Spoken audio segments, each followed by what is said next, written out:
भक्तों राधे राधे।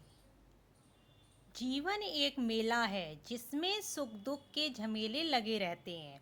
हर व्यक्ति के जीवन में एक ऐसा कठिन समय भी आता है जब व्यक्ति निराश हो जाता है।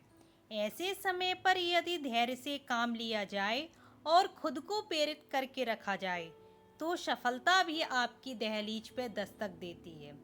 भगवान श्री कृष्ण ने श्रीमद् भागवत गीता जी के निर्मल ज्ञान प्रकाश से पार्थ की परेशानियों का तमस मिटाया था। आज हम भगवान श्री कृष्ण के उन विचारों को जानें जो मनुष्य को कठिन समय में प्रेरणा से भर देते हैं और जीने की एक नई राह दिखाते हैं। तो चलिए हम और आप ये कोशिश करें कि उन विचारों को जानें और अपने जीवन में उतारें। जो अपने कर्म के फल के प्रति आसक्त को नहीं छोड़ सकते वे मार्ग से कोसों दूर हैं। अपनी इच्छा की शक्ति से अपने आप को नया आकार दें। अपने आप को कभी भी स्व इच्छा से नीचे ना होने दें। इच्छा ही आत्मा की एकमात्र मित्र है और इच्छा ही आत्मा की एकमात्र शत्रु है। जिन्होंने खुद को जीत लिया है उनके लिए इच्छा एक मित्र है, लेकिन यह उन लोगों का दुश्मन है जिन्होंने अपने भीतर आत्मा को नहीं पाया है। सर्वोच्च वास्तविकता उन लोगों की चेतना में प्रकट होती है जिन्होंने खुद को जीत लिया है। शांत मन में ध्यान की गहराइयों में आत्मा स्वयं को प्रकट करती है। स्वयं के माध्यम से स्वयं को देखकर एक आकांक्षी पूर्णता के आनंद और शांति को जानता है। कोई भी जो अच्छा काम करता है उसका कभी भी बुरा अंत नहीं होगा, ना तो यहाँ और ना ही आने वाले युग में। गंभीर तपस्या और ज्ञान मार्ग से ध्यान श्रेष्ठ है। मुझ पर अपना मन लगाकर योग के अभ्यास से स्वयं को अनुशासित करो। मैं उन लोगों के लिए हमेशा मौजूद हूँ जिन्होंने मुझे हर प्राणी में महसूस किया है। मन बहुत चंचल है जो इंसान के दिल में उथल पुथल कर देता है।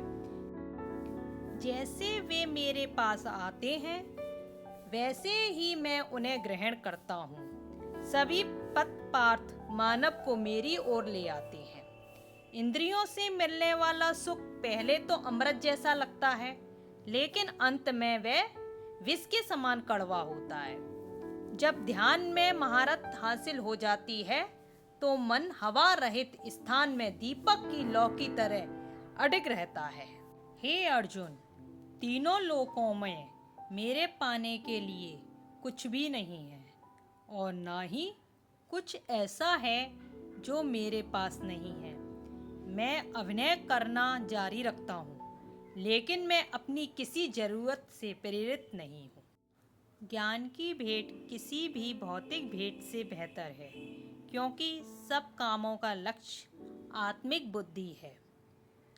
जैसे आग की गर्मी लकड़ी को राख कर देती है, वैसे ही ज्ञान की आग सभी कर्मों को भस्म कर देती है। अपना काम हमेशा दूसरों के कल्याण को ध्यान में रखकर करें। अप्राकृतिक कर्म बहुत तनाव पैदा करता है। व्यक्ति का विश्वास उसकी प्रकृति के अनुसार होता है। मैं उन्हें ज्ञान देता हूँ जो सदा मुझसे जुड़े रहते हैं और जो मुझसे प्रेम करते हैं। बुद्धिमान व्यक्ति कामुक सुख में आनंद नहीं लेता। जो कार्य में निष्क्रियता और निष्क्रियता में कार्य देखता है वह एक बुद्धिमान व्यक्ति है। मैं धरती की मधुर सुगंध हूँ। मैं अग्नि की ऊष्मा हूँ। मैं ही सभी जीवित प्राणियों का जीवन भी हूँ और मैं ही सन्यासियों का आत्म संयम। तुम उसके लिए शोक करते हो जो शोक करने के योग्य नहीं है। और फिर भी ज्ञान की बातें करते हो। बुद्धिमान व्यक्ति ना जीवित और ना ही मृत व्यक्ति के लिए शोक करते हैं। बुद्धिमान व्यक्ति को समाज कल्याण के लिए बिना आसक्ति के काम करना चाहिए। कर्म मुझे बांधता नहीं, क्योंकि मुझे कर्म के प्रतिफल की कोई इच्छा नहीं।